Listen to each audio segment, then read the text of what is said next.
we have discussed the strategies of attempting the English paper. So I would like to start up with section C only, right? So I'm very happy that the instructions which has been given by Nidhi ma'am and me, you are really following it by the heart, right? तो instructions यही थी कि सबसे पहले हमें section C ही करना है, क्योंकि सेक्शन सी एक ऐसा पार्ट है जिसे हम बहुत अच्छे से प्रिपेयर करते हैं। और अच्छे से प्रिपेयर जब वो हमारा होता है और हम जब उसे अटेम्प्ट करते हैं और हम नेचुरली, ये फिनोमिना है कि जो चीज़ें हमें आती हैं उसे हम बेस्ट तरीके से करते हैं, तो हमारा कॉन्फिडेंस बूस्टअप होता है। And definitely I am hopeful कि this method, this strategy is helping you out, right? And I am starting up with the section C. So there is a extract. The extract says, "See Betty and Dolly, I will say, and look how they dressed up for the beach. The sea holiday was her past, mine is her laughter." The same question which was there in yesterday's paper, it is one of the important extract. The same extract has been repeated. तो इसके questions मैं आपके साथ discuss करूँगा. तो who will be telling me from which poem this lines has been taken, और इस poem के poet कौन है? It's a photograph, and the poet name is Shelley Tilson. Very good, Ashutosh. Going to the second question. The second question says, how did she react when she looked at the snapshot? इसमें she कौन है? So the poet's mother. Very good. तो poet की mother का reaction कैसा था जब उसने स्नैपशॉट होता है फोटोग्राफ, राइट? फोटोग्राफ को देखा. So on seeing the photograph, she just laughs on witnessing the old memories of her childhood when she went to the beach with her two cousins.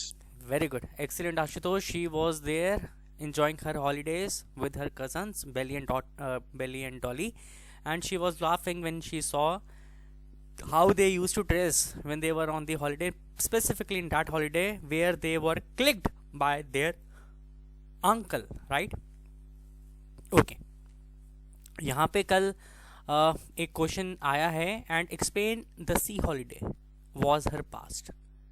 हर मतलब her किसके लिए use किया गया है? The poet's mother. Very good. Poet की mother के लिए use किया गया है हर. और सी हॉलीडे उसका पास्ट क्यों था? क्योंकि उस डेथ हो गई थी उसकी. Now she is no more, No right? more. Yes, sir. In this line, the poet wants to say that the sea holiday was her past, those were her memory to which she would laugh, right? जिसको वो देख के खुश होती थी, right? Okay. But the time is over now. वो जो time है वो चला गया है. Okay. बच्चे, डेथ वाला ये क्वेश्चन नहीं था, डेथ वाला इज नेक्स्ट क्वेश्चन, ठीक है? Yes, sir. Because you need to understand the question. Explain the sea holiday was her past. किसका पास्ट था? मदर का था, क्योंकि वो टाइम निकल गया. This time has passed through, right? And this was the happiest time when she was having no worries, no troubles, no tension. Okay. So coming to the next question. The next question is, why is mother's laughter past for narrator? अब यहाँ पे question को समझो. Why is mother laughter? Mother का जो laughter था, mother की जो हंसी थी, वो पास था नरेटर के लिए. नरेटर मतलब पोएटेस शर्ली टिल्सन के लिए. वो इसलिए पास था क्योंकि mother is no more, she is dead. Okay. बच्चे, whenever we are attempting English paper, I give you a मूल मंत्र, ठीक है? जब भी इंग्लिश का पेपर दो, keep your brain active and your eyes open. जब तक आप क्वेश्चन को समझ नहीं पाओगे, आप उसका appropriate आंसर नहीं दे पाओगे. This is for everyone including me also. Okay. Coming to the 8th question. The 8th question says that you need to attempt 2 out of 3, और each question consists of 3 marks, right? तो pome जो है वो 10 marks की है. 4 number आपके extract based question से हैं और 6 नंबर जो है वो शॉर्ट आंसर टाइप की. So I would really want to discuss upon the first question. Does the poet talks of an exclusive personal experience, or it is fairly universal? This question has been taken from father to son. Who will answer? Sufiyan ने, मैंने देखा क्या unmute किया. Sufiyan, over to you बच्चे.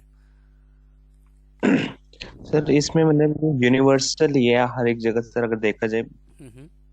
क्योंकि sir अगर हम देखें जाए आजकल में जनरेशन गैप जो देखा जाता है 19th सेंचुरी और 20th सेंचुरी के, उनके जो पीपल्स हैं, क्योंकि सर यहाँ पर अगर हम देखे जाए जो फॉर एग्जांपल अगर कोई चिल्ड्रन है वो अपने फादर के साथ इतने फ्री होकर बात नहीं कर पाएगा एज कम्पेयर टू मिलके किसी और के साथ, तो इसलिए सर हम बोल सकते हैं ये फेयरली यूनिवर्सल। Very good. मगर इस क्वेश्चन की बात करें, पर्सनल भी है और ये यूनिवर्सल भी है, because it is happening to the father personally, and it is happening as in journal if we talk in terms of universe because of the generation gap. Yes sir. ठीक है, क्योंकि जो 19 बिल्कुल राइटली सेड बाय सुफियान, जो 19th century और 20th century की generation का जो सोच है, the way they are thinking, it is very very different. So generation gap की वजह से this is an exclusive personal and it's a fairly universal experience. Got it बच्चे? Okay, coming to the next question, why is the image of the engine evoked by the poet? This question has been taken from the Laburnum Top. Who would like to answer?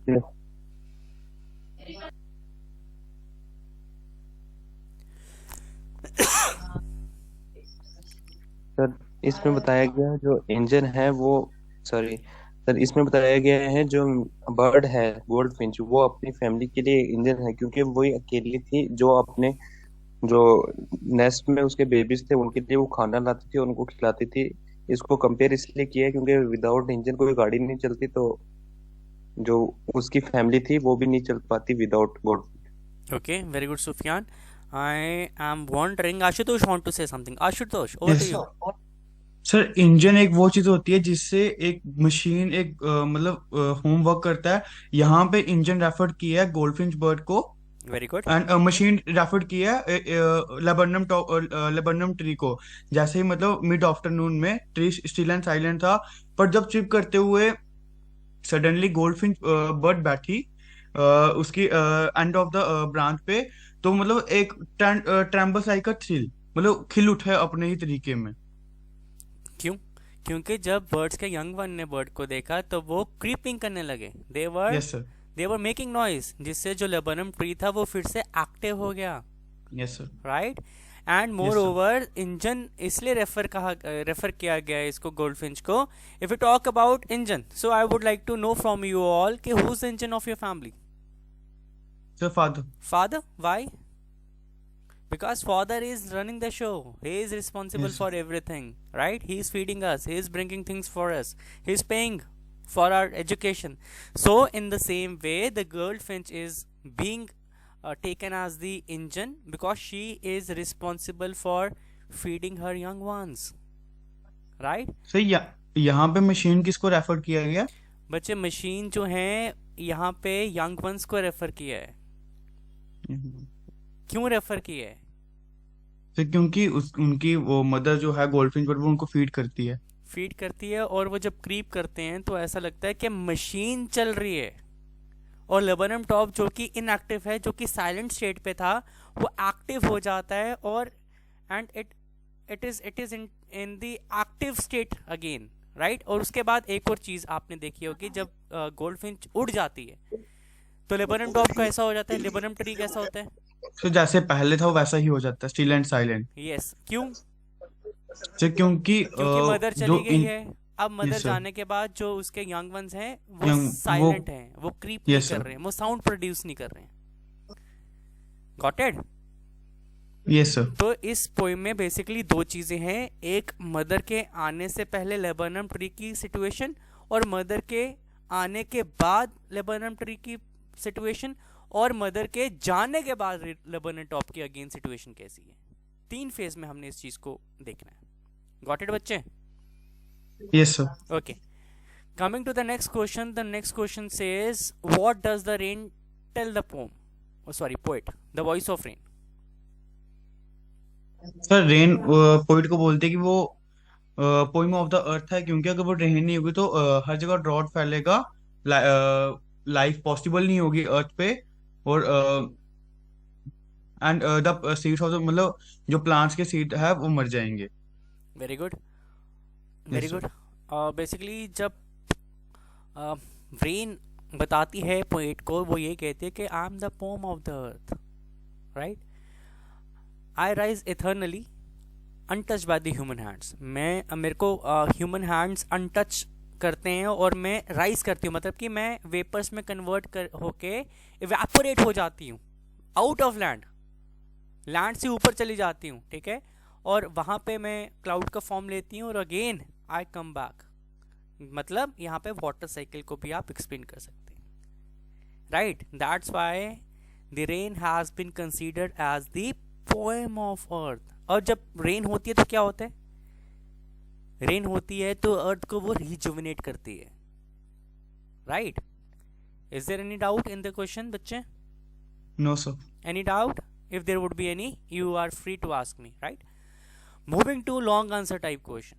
Long answer type question में the first question says, describe the changing relationship between the author and his grandmother. Did their feeling for each other change? क्या लगता है आपको? वो 3 चीजें describe करनी है। Describe the changing relationship between the author and his grandmother. Sorry. किस तरह से ऑर्थर खुशवंत सिंह और उसकी ग्रैंडमदर का रिलेशनशिप चेंज होना शुरू हुआ, ठीक है, और क्या सच में उनकी जो फीलिंग्स थी एक दूसरे के लिए वो चेंज हुई?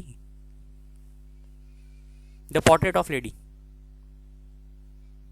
सर इस स्टोरी में 3 फेसेस बताए गए हैं। एक जब वो विलेज में रहते थे, एक जब उनको सिटी में बुलाया, और एक जब वो अब्रॉड चले गया, नहीं, जब वो कॉलेज चले गया उसको अलग सेपरेट रूम दिया गया। Very good, excellent Ashutosh. तो कैसे एक्सप्लेन करोगे? सर फर्स्ट फेज में विलेज में उसकी ग्रैंड मदर उसको सुबह उठाते थे, सुबह रेडी करते थे, स्कूल के लंच प्रिपेयर करते थे और उसको स्कूल भेजते थे। जब वो स्कूल जाते थे उनके ग्रैंड मदर साथ में ही टेम्पल था, विलेज टेम्पल, वहां पे वो बैठ के बस। Sorry to interrupt you Ashutosh, but question कहता है कि आपको डिस्क्राइब करना है कि उनके रिलेशन में चेंजेस कब आनी शुरू हुई।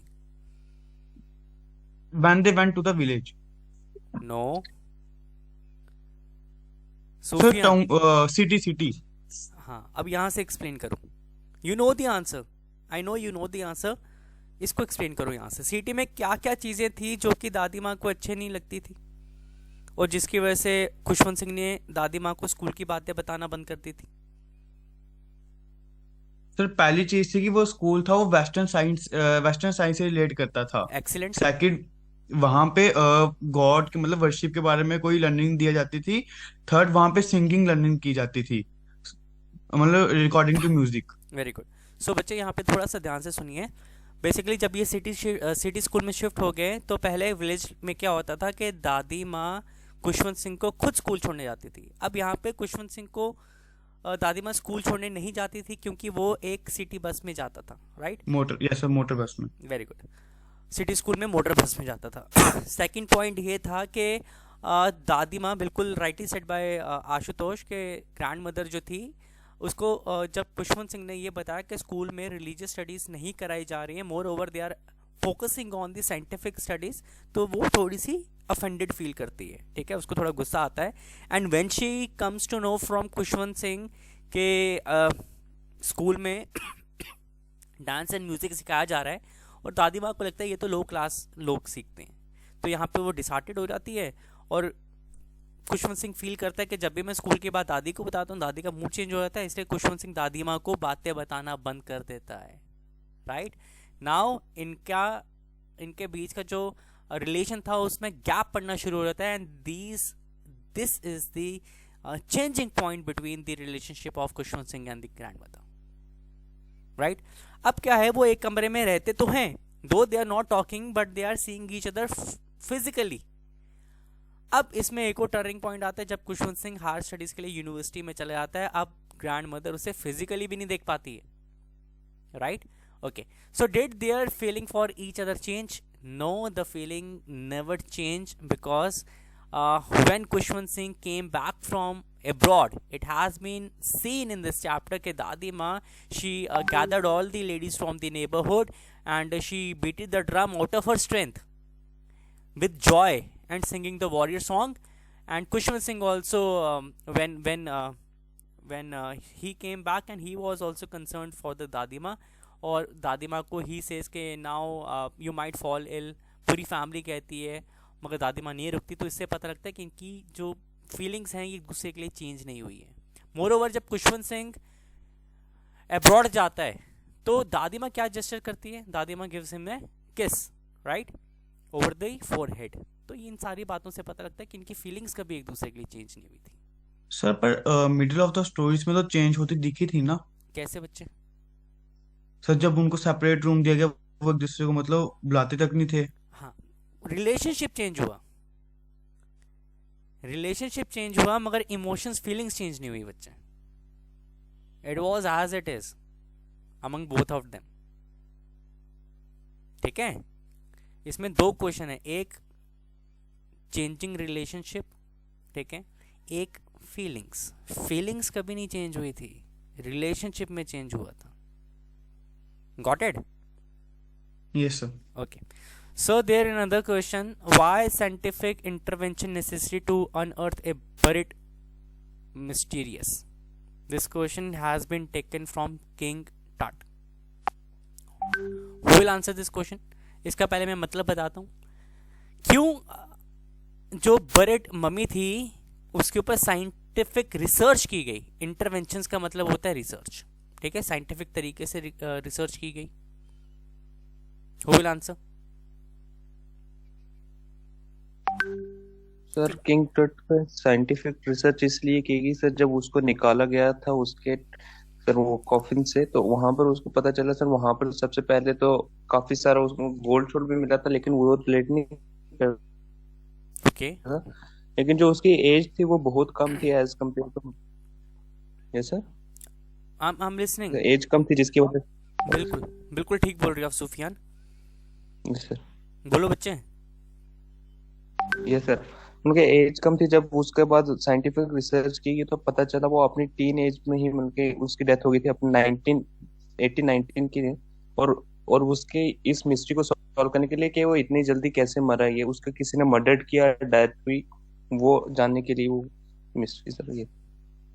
ओके, बेसिकली किंग टट जो था वो, उसकी डेथ जो थी वो बहुत ही मिस्टीरियस कंडीशंस में हुई थी। उसकी डेथ क्यों हुई थी किसी को नहीं पता था, और जब वो मरा था, right, he was a teenager and moreover he was the last ruler of a very strong dynasty. उसके मरने के बाद it was the end of the era for that particular dynasty, ठीक है। And when Howard Carter did the he got the mummy out of the soil, ठीक है, coffin जब उसने खोला, तो he can't make any assumptions, ठीक है, वो कोई अजम्पशंस करना नहीं चाहता था। He want to give a proper proofs evidence to the world, that's why he choose to go with the scientific intervention which he made necessary, and scientific interventions were X-ray and CT scan. In 2005, the CT scan was taken of King Tut's mummy, and the mummy was the first mummy to undergo the CT scan. So these were all the reasons जिससे King Tut की body पे scientific interventions की हुई थी, because they don't want to take any chances. They want to go with the proper evidences and proofs. Okay. Yes sir. Okay. So ailing planet में biological principle कौन कौन से हैं बच्चे? 4 biological principle. Sir forest, fisheries, grassland, cropland. Very good. Fishes के बारे में क्या बताया है चैप्टर में? तो जैसे for obtaining minerals fishing is our quite fishing common. Minerals या we need more proteins, sir proteins. है ना, we need yes more proteins, और हम मोर प्रोटीन्स के लिए we are into fishing, fishes. Right. Yes sir. So the population is increasing day by day. जब population increase करता है तो क्या होता है? और घर बनते हैं और So, स्ट्रक्चर्स yes, तैयार sir. होते हैं, और उससे क्या होता है? We are making structures land. On the cost of nature. बच्चे, वी आर कटिंग ट्रीज, इससे डिफॉरेस्टेशन होता है, राइट। ग्रासलैंड और क्रॉपलैंड किस में कन्वर्ट हो रहे हैं? वेस्टलैंड्स The पे। grasslands are becoming barren wasteland. Very good. क्यों? So क्योंकि क्योंकि overgrazing is quite common in these. deforestation हो रही है। I can't hear. Khatib, you want to say something? Sir जो डिफॉरेस्टेशन हो रही है उसकी वजह से जो मतलब लैंड है वो वेस्ट लैंड बन रही है, बेरन लैंड बन रही है। Very good, so they all are interlinked. और जो नेचुरल फर्टिलाइजर्स हैं, what are the natural fertilizers? Can you give some example? Sir organic manure. Very good, cow dungs वगैरह, है ना? यस वो सर। वो अब कल्टीवेशन के लिए यूज नहीं हो रहे हैं, moreover they are used by humans for cooking, yes. Right? इसलिए जो हमारी क्रॉप लैंड्स हैं, ग्रास लैंड्स हैं, वो वेस्ट लैंड में कन्वर्ट हो रही हैं। इज इट क्लियर बच्चे? Sir yes for sir. Cooking कैसे यूज हुआ? बच्चे आपने देखा होगा कि गांव में लोग जो हैं वहाँ पे गैस वगैरह, अभी भी ऐसी फार फ्लंग्स एरिया जहाँ पे गैस यूज़ नहीं होती हैं, है ना? वहाँ पे लोग क्या करते हैं, जो काउ डंग्स होते हैं उसको ड्राई करते हैं। इसको एक वर्ड बोला जाता है, I am not getting that word. उसको ड्राई करके फिर कुकिंग में यूज़ करते हैं। Okay, yes sir. Have you seen cow dung in Amazon? Amazon में सर्च मारो, you will be getting it for cooking Yes, sir. Purpose, okay. Right? तो ये नेचुरल मैन्योर है, ये नेचुरल फर्टिलाइजर है, मगर हम अपने ओन सेक्स के लिए इसको यूज कर रहे हैं। Okay, sorry. Yes sir. Coming to the next question, what were the first indication of the impending disaster? जब we are not afraid to die में 2 जनवरी को डिजास्टर आने वाला था, यानी वेव्स आने वाली थी, तो क्या हुआ था?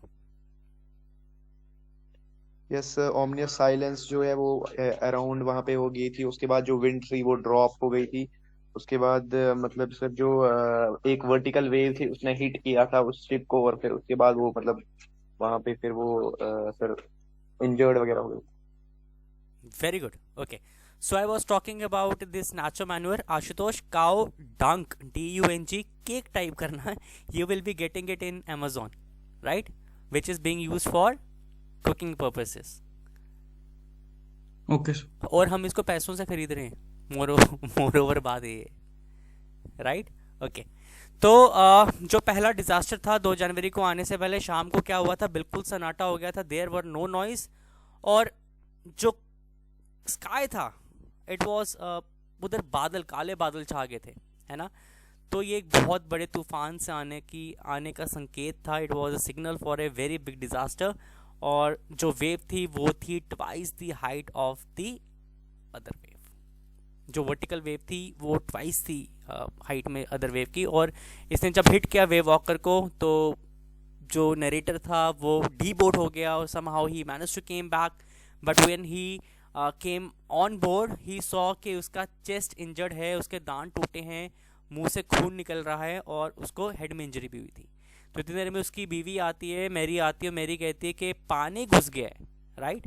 तो these were the all the effects which was caused by this impending disaster which was stuck on them on January 2. Got it बच्चे? Yes sir. Okay. Yes sir. बच्चे, I want you to answer this question, very important. और text book में adventure के जितने भी question हैं reasons वाले, वो सभी करना अच्छे से। So I really want to know what do you mean by lack of determinism in quantum theory? Who will answer? Very important question. और इसके साथ जो है ना वो कंपैरिजन वाला और transition from one world to another world, they all are important. एक भी क्वेश्चन मत छोड़ना everyone. Okay sir. Okay, who will answer this question? Sir जो lack of determinism in quantum theory अगर हम बात करेंगे, अकॉर्डिंग टू क्वांटम थ्योरी, मतलब हम किसी भी मतलब इलेक्ट्रॉन की एग्जैक्ट स्टेट को डिटरमाइन नहीं कर सकते हैं जब तक कि हम उसको मतलब वगैरह मतलब उसको एनर्जी वगैरह हीट अप वगैरह करके वो नहीं दे सकते। उसके बाद मतलब ये एक ही स्टेट हो सकती है एक गिवन टाइम पे। तो हम कह सकते हैं कि जो क्वांटम थ्योरी है वो डिटर्मिनिज्म लैक करती है। यहाँ पे एक बुलेट का एग्जांपल दिया हुआ है। Do anyone remember that bullet example? Yes sir. Please discuss that example too बच्चे। एग्जाम्पल में है कि जब एक बुलेट फायर होती है गन से, हम्म, तो जिसने फायर की उसको पता होता है कि वो बुलेट वहां मतलब जहां पे जानी है वो वहां पे कब होगी, किस डायरेक्शन में होगी। वेरी गुड, पर लेकिन जब इलेक्ट्रॉन इमिट किया जाता है एक सोर्स से, वेरी गुड, किसी को नहीं पता होता वो कहाँ पे होगा। Very good.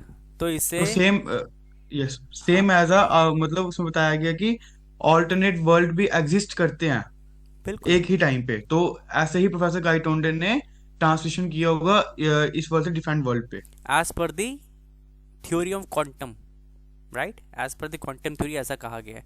This theory is very vast but we don't have to go into deep knowledge about this theory, we have to write as it is given in the book. तो हम इसमें बुलेट वाला example लिखेंगे, bullet के साथ जो आप electron का बता रहे हो, जब इलेक्ट्रॉन को फोर्स दिया जाता है तो it can go here there anywhere, the speed and the direction can't be predicted, right? And in same such a manner it has been said in the chapter that Tunde has made a transition from the present world to the parallel world. Got it? Okay समझ गए? Khatib, Yes, Yes, sir. Sufiyan, everyone rest. yes sir. Okay, बच्चे, coming to the next question, the address is a story of human predicament that follows war.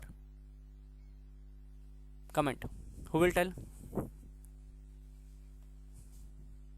Who will answer this question? Sir ये जो story है इसमें वो mid war के time पे बताई गई है। Okay. तो जो मतलब मिसिस एस मदर थी उसने वो उनको घर छोड़ना पड़ा, अपनी वैल्यूएबल थी थिंग, मतलब जो भी उनकी मेमोरीज थी वो छोड़नी पड़ी। जो नरेटर थी उसको अपनी स्टडी डिसकंटिन्यू करनी पड़ी। Okay. तो कुछ मतलब जहाँ पे उन्होंने अपनी वैल्यूएबल थिंग्स रखी थी ना, हम्म मतलब मिसेस डॉर्लिंग के पास। हम्म तो वहां पे उसने उसकी मदर ने मिसेस को अपना एड्रेस बताया था, पर कुछ समय बाद उसकी मदर डेथ हो जाती है। और मतलब आफ्टर फ्यू इयर्स जब वो उस एड्रेस पे आती है तो मिसेस डॉर्लिंग उसको पहचानने से मना कर देती है। तो मतलब इसमें इनर फीलिंग्स हर्ट होती हैं। Okay, very good. एक चीज़ यहाँ पे मैं पूछूंगा आप सबसे बच्चे, अगर हम बात करें जनरली वॉर की, तो वॉर से क्या होता है Sir, death and destruction. Death and destruction लाती है अपने साथ। है ना? और क्या होता है? लोग सर और भी सफर, क्राइसिस वगैरह आ जाते हैं, इकोनॉमिक क्राइसिस वगैरह। इकोनॉमिक क्राइसिस आते हैं, लोग सफ़र करते हैं, ठीक है, लोग अपने लव वंस को लूज करते हैं, है ना, एंड लोग अपना घर खो देते हैं, they have to move from one place to another place. Basically there was a war जो कि जर्मनी और हॉलैंड के बीच में हो रही थी। So yes sir. जो ये मार्का मिंको है, वॉर से पहले she used to be very rich, है ना, she was living with her mother, she was having her own house, but after the war, but during the war क्या हुआ कि इनको अपने घर से किसी और जगह पे जाना पड़ा, राइट, क्योंकि इनको फेयर था कि जर्मन्स इनको मार ना दें वॉर में। अब जब ये जा रहे थे उससे पहले इन्होंने अपना सारा सामान जो था वो मिसेस डॉलिंग के घर पे रखवाया, ठीक है। Mrs Dolling was acting as the caretaker for all the goods which use to belong to Mrs S. Mrs S was the mother of Marka Minko, ठीक है। उसके बाद क्या होता है जब चीज़ें नॉर्मलाइज होती हैं, जो पहले अपने घर में रहती हैं, मार्का मिंको अब रेंटेड एकोमोडेशन में शिफ्ट कर देती हैं। Unfortunately after the war she loses her mother too, ठीक है, अपनी माँ को खो देती हैं। Now she goes back to Mrs S house, है ना। मिसेस एस हाउस के घर जब वो जाती हैं तो वहाँ पे मिसेस एस जब उसको दरवाजे पे देखती है, वो उसको रिकॉग्नाइज करने से भी मना कर देती है, she is not recognising her, right.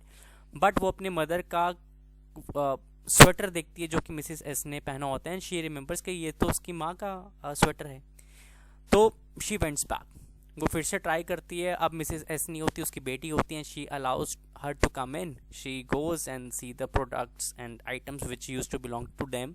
But अब वो उस कंडीशन में नहीं है जिस कंडीशन में उन्होंने मिसेस एस को वो चीज़ें दी थी, राइट। तो वो बड़ी डिसहार्टेड होती है और फाइनली शी डिसाइड कि she will forget the address, yes sir. Right, और अपनी इनर फीलिंग्स को वो किल करके वो आगे बढ़ जाती है लाइफ में, क्योंकि शी रियलाइजेस कि जिस तरह से ट्रू ओनर्स अपनी चीज़ों को रख सकते हैं, बाकी उतनी केयर नहीं करते हैं। Yes sir. Got it? Yes sir. Yes sir. Okay, so there is a question, did the boys return the, हाँ जी बच्चे, खातिब। सर एक्चुअली एक डाउट था मेरे को सर। हाँ हाँ पूछिए ना बच्चे। सर जैसे फॉर्मल लेटर होता है ना सर, हाँ जी बच्चे।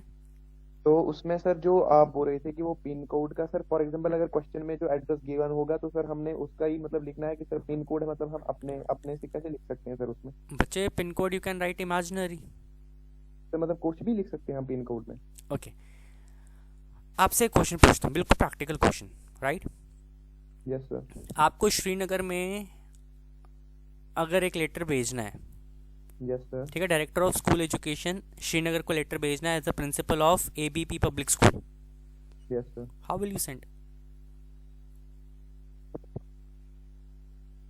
सर एड्रेस देंगे सर थोड़ा सा, फिर मतलब यस सर पिन कोड तो देना है, बट सर जैसे कि वहाँ पे क्वेश्चन में दिया था ना कि रामबन, तो सर मैं सोच रहा था कि मतलब रामबन का कोई एक्चुअल जो पिन कोड होगा वो तो होगा ना। नहीं, एक्चुअल सी अब रामबन में जो जगह है, जो अगर वहाँ पे स्कूल इमेजिनरी दिया है तो वो एग्जिस्ट थोड़ा ना करते हैं, वो तो इमेजिनरी स्कूल है। आप अगर एड्रेस में लिख रहे हो एज ए प्रिंसिपल XYZ या ALM पब्लिक स्कूल या हाई सेकेंडरी स्कूल, वो असली में एग्जिस्ट करता है। आप एज ए अरुण लिख रहे हो तो आप क्या असली में अरुण हो? नो, यू आर खाते, you are using all the imaginary information. Okay बच्चे, अब इसका क्या पॉइंट है, मैं आपको इसका पॉइंट समझाता हूँ। Basically there are 2 Srinagars in India, are you aware of this? Yes sir. कहाँ कहाँ पे हैं? सर एक तो कश्मीर में जो श्रीनगर है, और दूसरा? Sir second I don't. दूसरा उत्तराखंड में। Okay sir. You can search in Google. Okay sir. तो अब इनको डिफरेंशिएट कैसे करते हैं? On the basis of pin code. Pin code, yes sir. Got it? Okay sir. Okay. So coming to the next question, I'm very happy, Khatib, you are asking your doubts, and I really appreciate if you have any doubt, you can ask, because we can't afford to make mistakes in finals. The date, Yes, 6th of April, is very, very, very crucial for each one of us, including me, right? Yes sir. So we can afford to make mistakes over here, but we can't afford to make mistakes there in the finals, especially on the final day, that is 6th April. Okay bachche? Okay, so coming to the next question. The next question says, did the boys return the horse because they were consciences stricken or because they were afraid? इसका मतलब कौन समझाएगा मुझे? ये question हर बार आपको paper में आया है। Question का मतलब क्या है?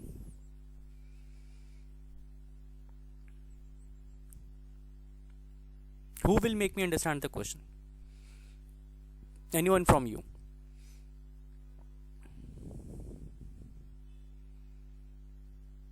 इसका मतलब है कि जो लड़के हैं मुराद और आराम जो हैं, इन्होंने अपना जो घोड़ा लिया था जॉन बैरो का, इन्होंने गिल्ट से वापस किया या फिर डर के मारे वापस किया? Mohammad Ibrahim, you want to say something? Ashutosh, you want to say something? Ashutosh, you want to say something? No sir. कौन बताएगा आंसर? आशुतोष बताओ इसका क्या आंसर है? What do you think? You have sir डर के मारे, क्योंकि ये अर्मेनियन ट्राइब से बिलोंग करते थे और ये बिलोंग, इसका फेम था for honesty due to hard poverty. तो क्या पता मतलब वो डर गए थे कि हमारी फेम खराब हो जाएगी, फैमिली की, पेरेंट्स की उनके। इससे पहले मुझे ये बताओ कि इन्होंने घोड़ा क्यों लिया था जॉन बैरो का? सर फॉर राइडिंग, है ना। बेसिकली ये 2 कज़न थे, ठीक है। ये एक ऐसे क्लान से बिलोंग करते थे, ऐसे ट्राइब से बिलोंग करते थे जो अपनी ऑनेस्टी के लिए जाना चाहता था, ठीक है, अपनी प्योरिटी, Yes, sir. अपनी ऑनेस्टी, अपनी सिंसियरिटी के लिए जाना चाहता था। बट इन्होंने घोड़ा लिया जॉन बैरो का, ठीक है। क्यों लिया? Because they were having a passion of riding horse, ठीक है। बट इसको हम एक एक्ट ऑफ थेफ्ट नहीं कह सकते। क्यों नहीं कह सकते? क्योंकि ये एक्ट ऑफ थेफ्ट तब होता जब ये घोड़े को आगे किसी और को बेच देते, है ना, और पैसा कमाते। बट इन्होंने ऐसा नहीं किया। इन्होंने सर थेफ्ट तो मतलब इनके लिए था ना कि इन्होंने थेफ्ट नहीं किया, बट ऐसे देखे तो ये थेफ्ट ही हुआ ना, बिना पूछे लिया उन्होंने। लिया, बिल्कुल लिया, बट इसको नहीं माना गया। चैप्टर के हिसाब से हमने आंसर करना है, चैप्टर के हिसाब से इसे थेफ्ट नहीं माना गया, क्योंकि थेफ्ट ये तब होता जब ये आगे किसी को मॉनेटरी बेनिफिट्स के लिए बेच देते। Got it? तो अब क्या हुआ कि जब जॉन बैरो इनको दिखता है, जब ये वापस घोड़े को विनयार्ड में छोड़ने के लिए जा रहे होते हैं, तो जॉन बैरो कहता है कि this is same as my own horse, right. तो वो कहता है can I check the teeths, ठीक है। वो घोड़े के दांत गिनता है और उसको तब भी बिलीव नहीं होता कि, और वो कहता है कि नहीं, ये घोड़ा हो सकता है कि मेरे घोड़े का ट्विन हो, राइट। तो यहाँ पे क्यों जॉन बैरो कहता है कि हो सकता है ये घोड़ा मेरे घोड़े का ट्विन हो, क्योंकि उसे उनके क्लैन पे भरोसा है, ठीक है, because of the clan, because of the image of the clan. तो यहाँ पे ये बॉयज जो कजन्स हैं मराड एंड आराम, ये डिसाइड करते हैं कि we will be protect the reputation of our clan, और ये कोइंसिडेंसेस स्टिकन होके गिल्ट के कारण कि हमारे क्लैन पे कोई आंच ना आए, ये अपने अगले दिन बायरो के घर जाते हैं और वहाँ पे घोड़ा छोड़ के आते हैं। मगर बायरो जब घोड़े को देखता है तो घोड़ा और भी अच्छा हो गया होता है। They have kept the horse really very well. इन्होंने हॉर्स के साथ कुछ इनजस्टिस नहीं किया, जॉन बैरो के साथ कोई इनजस्टिस नहीं किया, just they want to fulfil their dream of riding a horse. Got it? Yes sir. बच्चे समझ में आ गया? लव समझ में आया? बच्चे किसी को कोई डाउट है Yes, तो sir. पूछिए। आशुतोष, कोई doubt? No sir. Okay. Moving to next question. The story is called The Adventure. Compare it with the owner adventure described in We Are Not Afraid to Die. So this question is a textual question from your chapter The Adventure. ठीक है। अब ये D adventure का question है तो आप इसमें D adventure गाइटुंडे वाले चैप्टर को ज़्यादा एक्सप्लेन करेंगे और इसे कंपेयर करेंगे we are not afraid to die से। तो कौन इसको कंपेयर करेगा? बताऊं? Who will explain?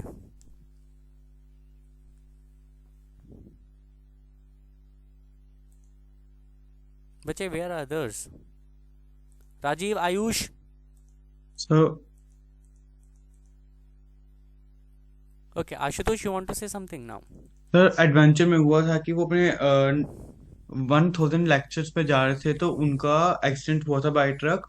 तो उन्होंने डिफरेंट वर्ल्ड में अल्टरनेट, क्योंकि वो उस टाइम पे पानीपत की वॉर के बारे में सोच रहे थे, तो उन्होंने ट्रांसमिशन किया इस वर्ल्ड से अनदर वर्ल्ड पे जहाँ पे बिल्कुल अपोजिट था।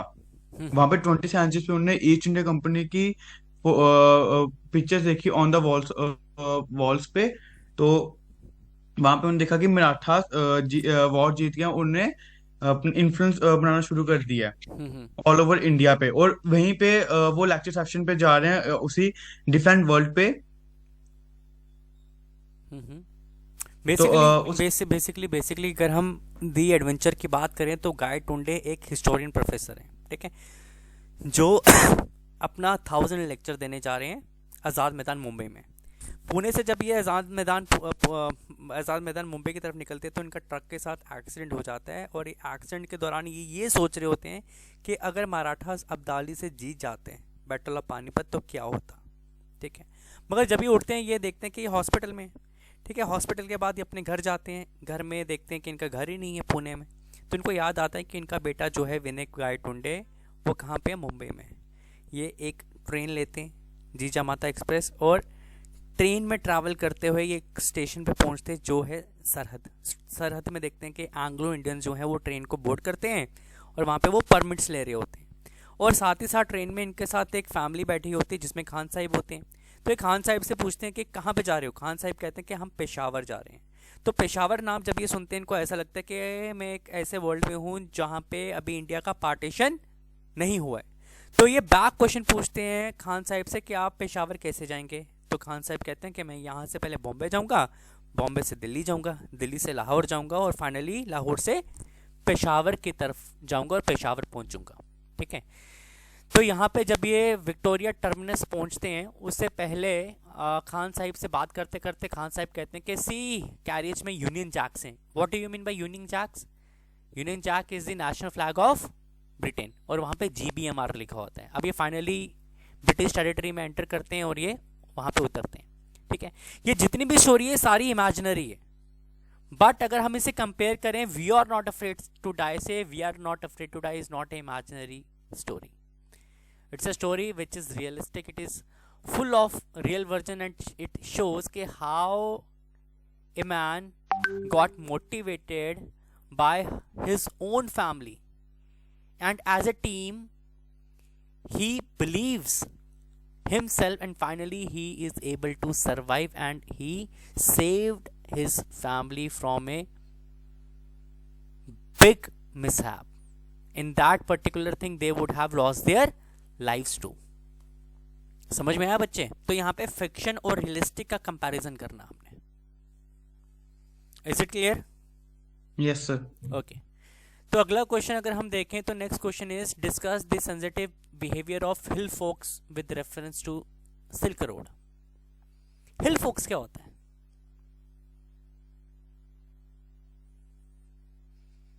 हिल फोक्स क्या होते हैं? ओके, एक क्वेश्चन मैं पूछता हूं. निक कोरा करने जा रहे हैं. जहां पे वो कोरा करने जा रहा है वहां का कैसा रास्ता है? It is Himalayas. ठीक है. तिब्बत कहाँ पे है? माउंटेन्स में. तो जो लोग पहाड़ियों में रहते हैं उनको क्या कहते हैं? हिल फोक्स. समझे? अब यहाँ पे लिखा है कि सेंसिटिव बिहेवियर जो हिल फोक्स का अच्छा बिहेवियर था वो कैसा था. तो यहाँ पे इस कहानी में निक किन किन से मिला है? सबसे पहले मुझे ये बताओ. सिल्क रोड में सर पहले वो जब जर्नी स्टार्ट करनी थी वो लामो से मिला. लामो, उन्होंने उनको प्रेजेंट गिफ्ट किया. Yes sir. फिर वो ड्राइवर सीटन से मिला. सीतन से मिला. Very good. तो उसके साथ मतलब ट्रैवलिंग पे एक और था, उसका नाम डैनियल. डैनियल उसका फ्रेंड था. Daniel friend. Yes sir. मेरे को सिर्फ हिल फोक्स के बंदों के नाम चाहिए. एक लामो से मिला, एक सीतन से मिला और sir Norbu. Norbu. Very good. See, अब जब इसने अपनी जर्नी स्टार्ट की तो लामो ने फेयरवेल में इसको गिफ्ट दिया. और गिफ्ट में क्या किया? Sheepskin coat. Because Lhamo was knowing कि ठंड बहुत है and Nick was not carrying appropriate clothing. है ना? तो इसका मतलब they are very kind hearted people. Tsetan was a local driver. Tsetan was the only one with whom Nick can communicate because Tsetan was knowing English, right? तो वो उसका पैसा बचाने के लिए उसको शॉर्टकट से होर की तरफ ले गया और होर से वो डार्चन की तरफ गए. राइट. अब सीतन डार्चन सॉरी निक डार्चन में जब पहुंचा तो उसकी हेल्थ इफेक्ट होगी. ठीक है. वो बीमार हो गया and this person took him to the hospital. इसका मतलब ही वॉज गुड. राइट. और वहां पे नोरबू जब मिला, नोरबू को ये पता चला कि सीतन इज ऑल्सो देयर कि जो कोरा करना चाहता है. और सीतन को ये पता लगा कि नोरबू भी कोरा करना चाहता है. तो they made a team for doing a pilgrimage. Right. All these character shows a sense of concern. एक दूसरे के लिए कंसर्न थे. Right. They were having good feelings for each other. They were supportive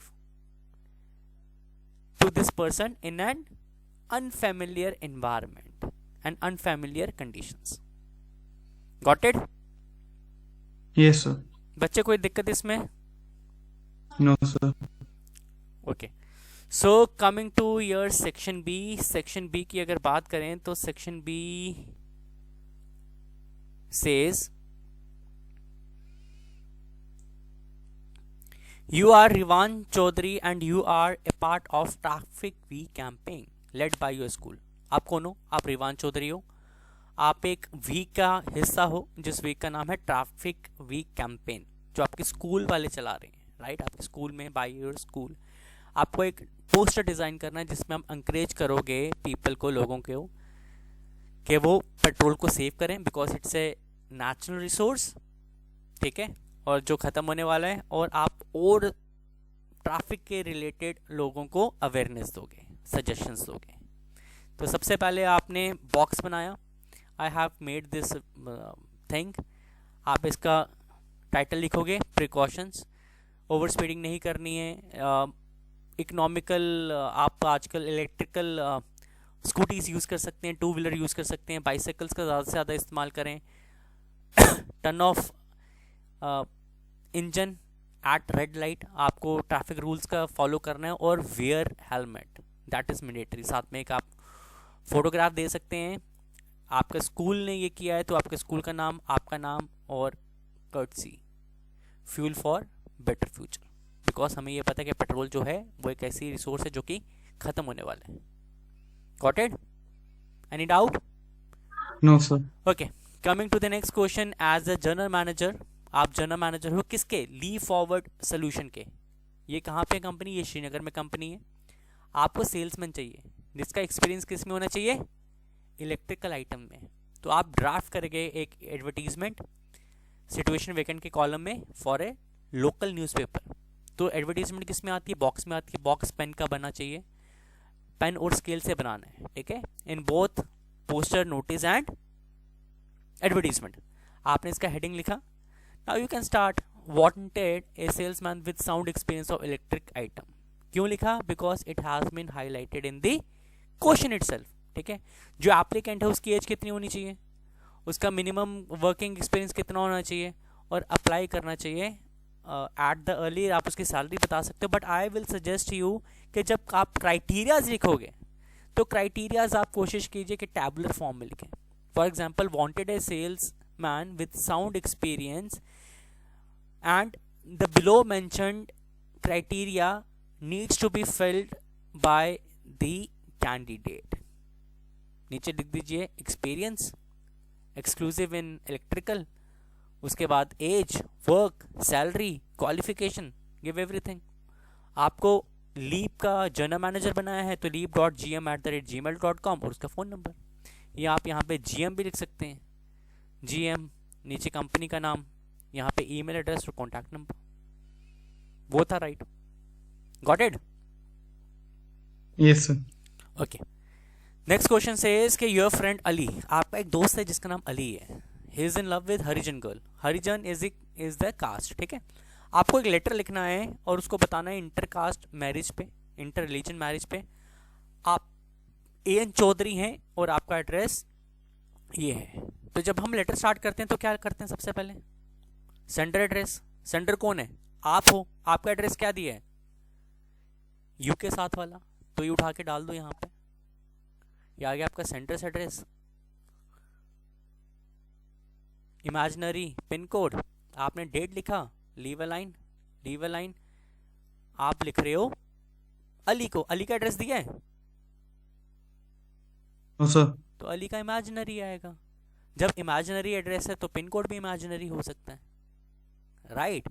तो leave a line, start with the body. अब ये personal letter है। Personal letter में आपने बात का ध्यान रखना है, सब्जेक्ट नहीं आएगा, सब्जेक्ट खाली ऑफिशियल लेटर में आता है।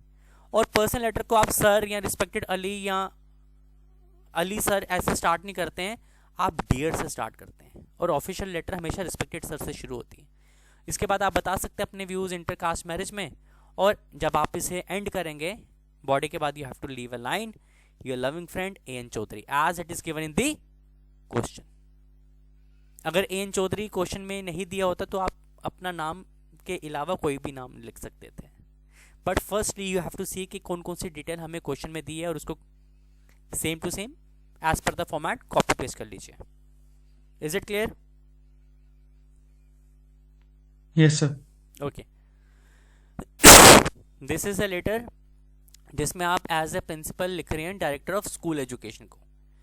क्यों लिख रहे हैं? क्योंकि आप उससे बताना चाहते हैं कि हमारे स्कूल का एक कमरा जो है वो कोलैप्स कर गया, ठीक है। जहाँ वहाँ पे एक फंक्शन चल रहा था, वो फंक्शन किस पे था, सुगम पे, सॉरी वो फंक्शन चल रहा था।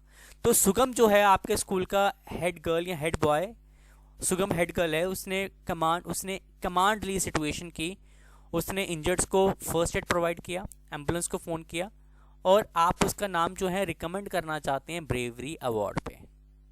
तो बच्चे सबसे पहले आप एज ए प्रिंसिपल लिख रहे हैं, तो आपका सेंटर एड्रेस क्या आएगा, the principal JNM public school Jammu, pin code, ठीक है। लीव अ लाइन, डेट इसी फॉर्मेट में, लीव अ लाइन। किसको लिख रहे हैं, डायरेक्टर को, the director school education department, pin code के साथ, लीव अ लाइन। आपका सब्जेक्ट क्या है, recommendation for a bravery award, ठीक है। सर से शुरू कर दीजिए। आप इसको जब खत्म करेंगे बॉडी क्लोज करने के बाद इधर लाइन छोड़ेंगे, yours sincerely, you leave a line again, SK Sharma, imaginary name, principal and school name. बच्चे क्लियर है? यस। पक्का? Yes sir. अगर आप स्कूल नेम भी नहीं लिखेंगे, प्रिंसिपल लिखेंगे तब भी चलेगा, बट स्कूल नेम क्यों लिखते हैं? आपने पूछा नहीं, I was waiting for this question. Okay, जो हम सेंडर एड्रेस और रिसीवर एड्रेस लिखते हैं वो कहाँ पे लिखते हैं? सोचिए प्रैक्टिकली, आप लेटर लिख रहे हैं किसी को, आप सेंडर एड्रेस और रिसीवर एड्रेस कहाँ लिखेंगे? कोरियर किया कभी? किसी ने कोरियर किया कभी? No sir. No sir. किसी ने नहीं किया, ओके। कोरियर, जब हम कोई डॉक्यूमेंट करवाते हैं तो उसे हम एक एनवेलप में डालते हैं, is it true? Yes sir. Envelope के ऊपर हम रिसीवर एड्रेस भी लिखते हैं और नीचे जो है अपना इंफॉर्मेशन भी देते हैं और अपना एड्रेस भी लिखते हैं, सेंडर एड्रेस भी लिखते हैं, तभी तो पोस्ट होता है, वरना कैसे पोस्ट होगा? राइटली सेड और रॉन्ग?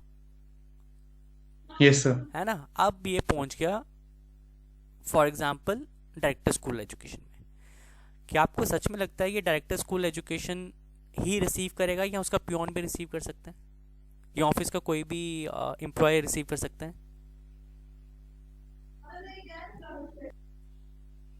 आशुतोष, क्या लगता है? सर डायरेक्टर स्कूल एजुकेशन ही करेगा क्योंकि उसी के नाम पे है ना, उसी के पर्टिकुलर। नाम पे, बिल्कुल, तभी हमने दी डायरेक्टर दी है। रिसीव कोई भी करेगा, जब वो देखेगा डायरेक्टर लिखा है तो ये डायरेक्टर सर का है, ये सीधा जाएगा डायरेक्टर के ऑफिस में उसके टेबल के ऊपर। अब डायरेक्टर आएगा, जब एनवेलप फाड़ेगा, एनवेलप कहाँ पे रखेगा? संभाल के रखेगा, डस्टबिन में रखेगा? संभाल के।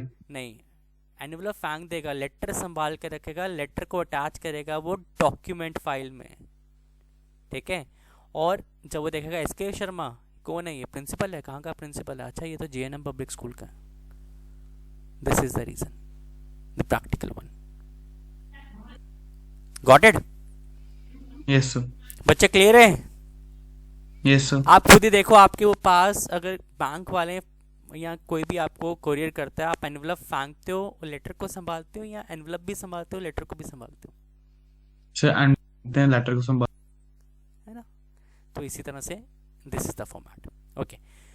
ईमेल की बात करें तो email, you know and you are doing it really very well, I am so happy. और ये 4 नंबर का आएगा बच्चे, इसमें सीक्वेंस खराब नहीं होना चाहिए, FDTCS, you have to work on this sequence. आपको ईमेल ऑफिशियल नहीं आएगा, पर्सनल ही आएगा, जहाँ पे आप डियर आंट यूज़ करेंगे, एंड में आप विद रिगार्ड्स लिख के you will write your name. जो आपका नाम है, फ्रॉम का ईमेल एड्रेस भी सेम होना चाहिए, राइट? और जो जिसको आप लिख रहे हैं, कोशिश कीजिए टू में और का नाम, ईमेल एड्रेस और ये नेम भी सेम हो। Got it? Okay. So there is sale of readymade. कल मैंने आपको एक क्वेश्चन आपको आया था कि आपने आईफोन की सेल बतानी है। This is the same question that was there in section B for the sale of iPhone in the festive season. तो बच्चे, रेडीमेड गारमेंट्स क्यों कपड़ों की ज़्यादा सेल होती है फेस्टिव सीजन में? कौन बताएगा? Who will tell? लव, क्यों कपड़े खरीदते हैं दिवाली पे या ईद पे?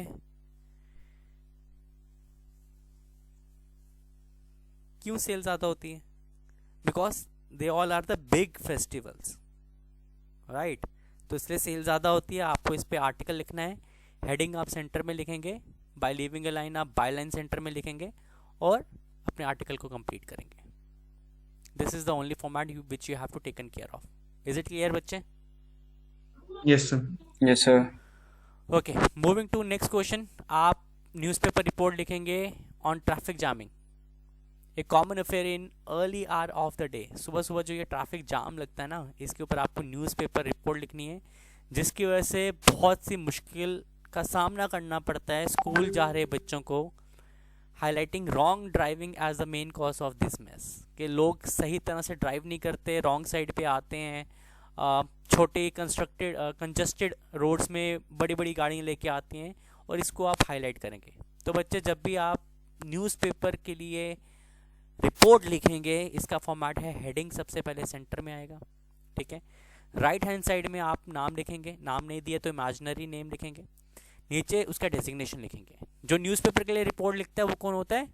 Newspaper reporter. कॉमा डाल के, अगर न्यूज़पेपर का नाम है तो कॉपी पेस्ट करेंगे क्वेश्चन से, नहीं तो you can write A imaginary name. ये कहाँ पे आएगा? Right hand side, right side, ठीक है? और इसके बिल्कुल सीध में लेफ्ट हैंड साइड में सबसे पहले आप प्लेस लिखेंगे, बेसिकली कहाँ की बात कर रहे हैं और कौन से दिन आपने ये रिपोर्ट लिखी है वो लिखना बहुत ज़रूरी है। After leaving a line you will write your views. और रिपोर्ट कौन से टेंस में लिखी जाती है? सो पास्ट। आशुतोष नेक्स्ट टाइम गलती नहीं होनी चाहिए बच्चे, ठीक है। Yes sir. सो आपने purely past tense report writing के लिए यूज करना है, पर्सन नरेटिव के लिए भी आपने पास्ट टेंस ही यूज करना है। Okay, again you know the format for answering this errors, ठीक है। आपको वहां पे पैराग्राफ मिला होगा, पैराग्राफ को री राइट करना है। I am repeating this word again and again, आपको पैराग्राफ री राइट करना है, ठीक है। आपको राइट वर्ड रॉन्ग वर्ड के साथ रिप्लेस करना है और उसे अंडरलाइन करना है, और उसके नीचे जैसे ही आप आंसर शीट्स में टैबुलर फॉर्म में रिप्रेजेंट कर रहे हो, दैट इज ऑल्सो ओके, आप कर सकते हैं, right. Now section B is over, moving to your section A. Section A में बच्चे 2 क्वेश्चन होंगे 10-10 मार्क्स के। एक क्वेश्चन होगा नोट मेकिंग और एक क्वेश्चन होगा आंसरिंग पैसेज। जो नोट मेकिंग का क्वेश्चन है, you have to give title for the passage. उसके बाद you will start with the sub heading, minimum 4 sub heading होनी चाहिए, ठीक है, और मिनिमम 4 सब पॉइंट्स होने चाहिए। You have to take one thing in consideration, जो एब्रीवेशन आप यूज करेंगे उसे आप अंडरलाइन करेंगे, अंडरलाइन दी एब्रीवेशन, ठीक है बच्चे। एक और बात, एब्रीवेशन वही यूज करेंगे जो आप टेबल में शो करेंगे। फॉर एग्जाम्पल, मुझे आदत है एंड लिखने की, और मैंने ऐसे ही ऐसे एंड लिखा और इसको टेबल पे मैंने शो नहीं किया, तो this will be marked as wrong. Minimum 5 abbreviations use यूज कर सकते हैं, आप लिख सकते हैं, ठीक है बच्चे। एब्रीवेशन जहां पे बॉक्स खत्म होगा, उसके बाद leave A line and start your summary from A fresh sheet, fresh page. इसको कंप्लीट करेंगे आप सिंगल पेज में, single page and in single paragraph, और ये सिंगल पैराग्राफ में होनी चाहिए, ठीक है। जो समरी का टाइटल है और आपका नोट मेकिंग का टाइटल है, ये सेम नहीं होना चाहिए। आप नोट मेकिंग के टाइटल में एब्रीविएशन यूज कर सकते हैं, राइट। अगर आपको एब्रीविएशंस बनानी है, फॉर एग्जांपल एक इजी वे आपको बताता हूं, जैसे डिटर्मिनेशन है, ठीक है, आप वर्ड में से वॉल्स हटा दो। वॉल्स क्या होते हैं? AEIOU, तो इसका एब्रीविएशन क्या बनेगा? DTRMNTN, ठीक है। मगर अगर आपका वर्ड जो है वो वॉल से शुरू हो रहा है और वॉल से ही खत्म हो रहा है, तो स्टार्टिंग और एंडिंग का वॉल मत हटाइए, बीच का वॉल हटाइए। जैसे एलिफेंट, ठीक है, ELEPHANT, ये होगा ELPHNT। Got it?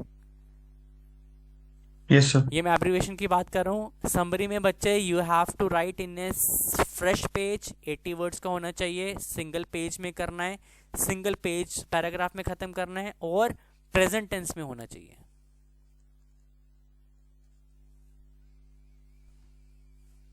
Got it बच्चे? Yes sir. Yes sir. Is there anything you want to ask? No sir. No sir. If there would be any confusion, please feel free to connect me anytime. That would be really appreciated. Okay, बच्चे? Yes sir. Have a nice day. Wish you luck and do the best. That is all we need. Thank you sir. Thank you sir. Okay, बच्चे, take care and have a nice day. Thank you sir.